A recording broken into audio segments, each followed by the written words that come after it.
সেই ঐতিহাসিক বর্ণনার মধ্যে এসেছে 10 মুহররম আল্লাহ রাব্বুল আলামিন আসমান এবং জমিন লৌহ কলম সৃষ্টি করেছেন।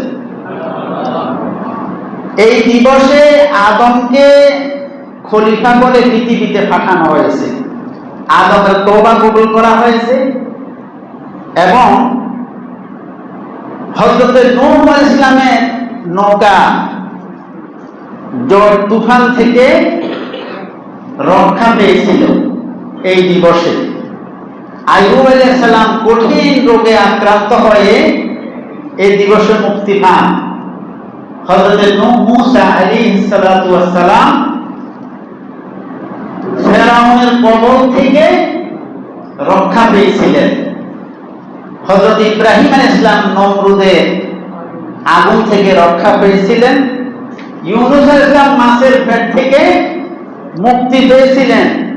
হযরত ইয়াকুব আলাইহিস সালাতু ওয়াস সালামের সন্তান ইউসুফ আলাইহিস সালামকে পরিকল্পিতভাবে যখন কূপে নিক্ষেপ করা হয়েছিল, সেই ইয়াকুব সন্তানের জন্য কেঁদে কেঁদে চোখের আলো হারিয়ে ফেলেছিলেন, অন্ধ হয়ে গিয়েছিলেন। সেই ইয়াকুব আলাইহিস সালামের দৃষ্টিশক্তি ফিরে এসেছিল 10 মুহররম আশুরার দিবসে। হযরত ঈসা আলাইহিস সালামকে আল্লাহ রাব্বুল আলামিন চতুর্থ আসমানে তুলে নিয়ে গিয়েছিলেন। ঈসা কি জীবিত না মৃত? সবার বিশ্বাস আছে তো? ঈসা আলাইহিস সালাম এখনো মৃত্যুবরণ ইন্না ঈসা লাম ইয়ামুত ওয়া ইন্নাহু রাজিউন ইলাইকুম ক্বাবলা ইয়াউমিল কিয়ামাতি। ঈসা আলাইহিস সালাম মৃত্যুবরণ করেননি, তিনি কিয়ামতের পূর্বে আবার পৃথিবীতে আগমন করবেন, জীবন যাপন করবেন, সংসার হবে, দ্বীনের দাওয়াত দিবেন।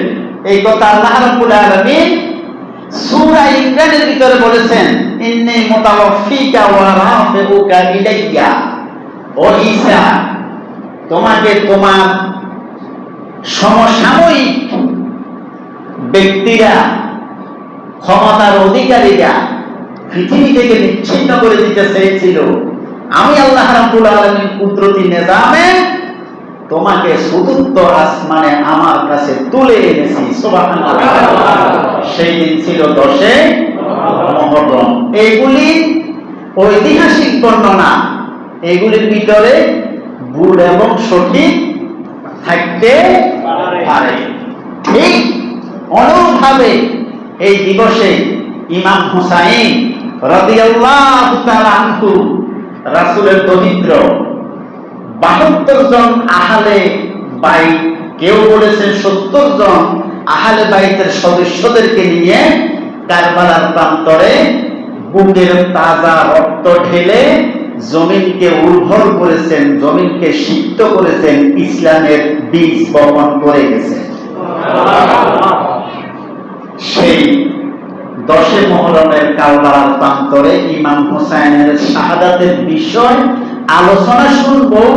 তবে খুতবার আলোচনার বিষয় হচ্ছে আসবাবুল আসলিয়া লিওয়াকিয়াতে কারবালা। কারবালার প্রান্তরে ইমাম হুসাইন শাহাদাত বরণ করার পিছনে উল্লেখযোগ্য কারণ কি ছিল? খুতবার বিষয়বস্তু বুঝেছেন? কারবালার ঘটনার পিছনে ইমাম হুসাইনের শাহাদাতের উল্লেখযোগ্য কারণ কি? কারণে ইমাম হুসাইন কারবালার প্রান্তরে জীবন দিলেন?